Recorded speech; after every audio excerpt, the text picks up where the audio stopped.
Alors TP numéro 7. On veut en fait simuler un lancer de dés à 6 faces, avec 1, 2, 3, 4, 5, 6. Et en fait, on veut le nombre de lancers pour obtenir la première fois 6. Combien de lancers pour obtenir la première fois un 6?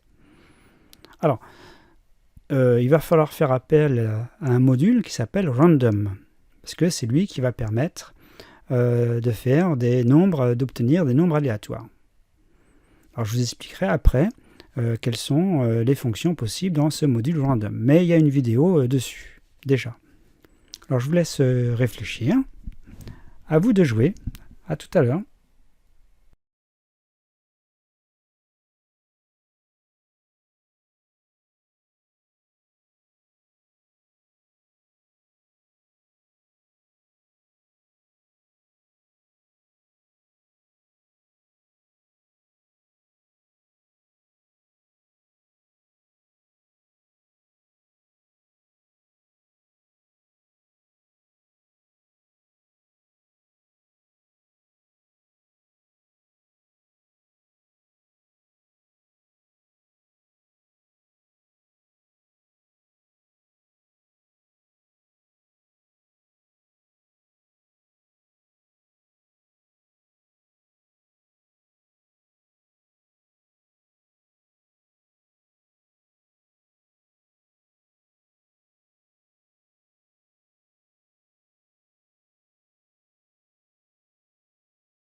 Donc voilà la fonction que je propose, c'est la fonction que j'ai appelée 6. Elle n'a pas de paramètres, et qu'est-ce qu'elle va me retourner? Elle va me retourner le nombre de lancers nécessaires pour avoir la première fois 6.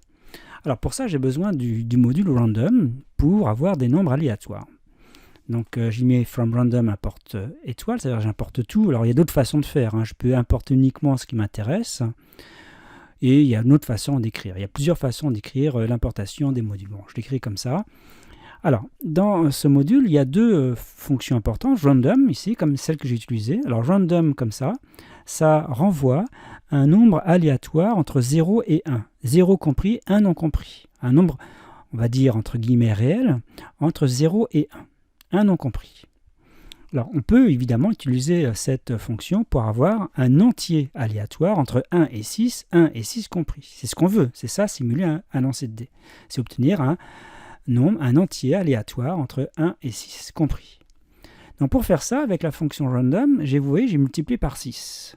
Alors en multipliant par 6, donc comme c'est random, c'est un nombre entre 0 et 1, donc en multipliant par 6, ça me donne entre 0 et 6. Alors 0 compris et 6 non compris. Alors moi, c'est pas exactement ce que je veux, j'ai ajouté 1. Alors pourquoi j'ai ajouté 1? Du coup, ça me donne un nombre réel aléatoire entre quoi et quoi? Entre 1 compris et 7 non compris. Entre 1 compris et 7 non compris. Alors j'ai rajouté devant int. Int, pourquoi? Parce qu'en fait, ça va me convertir en un entier.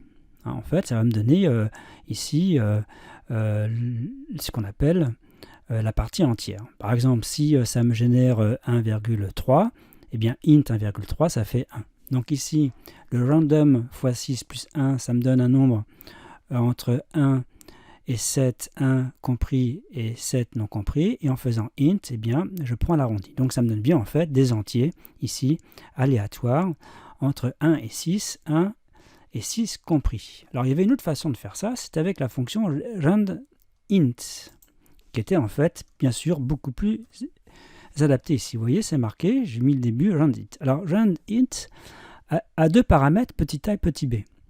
Et ça renvoie un entier aléatoire entre a et b compris. Donc en fait, il aurait suffi que je mette randint et comme paramètre 1 et 6. C'était évidemment plus simple. Alors je laisse random. Bon, pourquoi? Parce que c'est bien de savoir, à partir de random, obtenir d'autres nombres aléatoires. Alors, qu'est-ce que je fais en fait? Je fais une boucle. Tant que ce nombre aléatoire, cet entier aléatoire entre 1 et 6, ce n'est pas 6, eh bien je continue. Hein, et dès que j'obtiens 6, j'arrête. Et donc il faut que je fasse le compteur.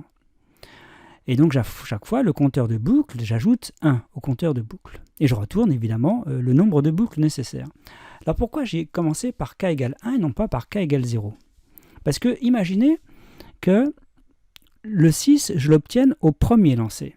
Donc je fais la ligne 5, donc je fais ici le random, et dans mon random ici, le int random, etc., j'obtiens 6. Donc si j'obtiens 6, les lignes 6 et 7, la ligne 6 donc n'est pas exécutée.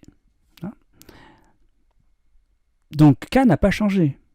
Et je retourne k. Donc dans ce cas-là, si j'ai 6 au début, la première fois que je fais random, j'ai 6, eh bien ça va me retourner 0. Bah, c'est pas 0 que je veux. Hein, c'est bien au premier lancer que j'ai eu 6, donc je veux que ça me retourne 1. Donc c'est pour ça, au départ, j'ai mis k égale 1. Imaginez qu'au premier lancer, je n'ai pas eu 6 et que je l'ai au deuxième. Bah, si je l'ai au deuxième, ici, au premier lancer, k donc devient 2, et je l'obtiens au deuxième, donc c'est bien 2 qu'il faut que je retourne. Donc c'est bien k égale 1 qu'il faut donner au début. Alors, j'ai donc appelé la fonction 6 ici. En fait, je l'ai appelé combien de fois ? 10 fois. En fait, j'ai fait 10 simulations de lancer de dés. Chaque fois, je regarde la première, combien de lancers faut-il pour obtenir 6. Et je fais ça 10 fois. J'aurais pu faire qu'une fois. Voilà ce que ça me donne. Donc, il a fallu la première fois 13 lancers pour avoir 6. Là, c'est au premier. Là, 20 lancers. Là, 2, vous voyez.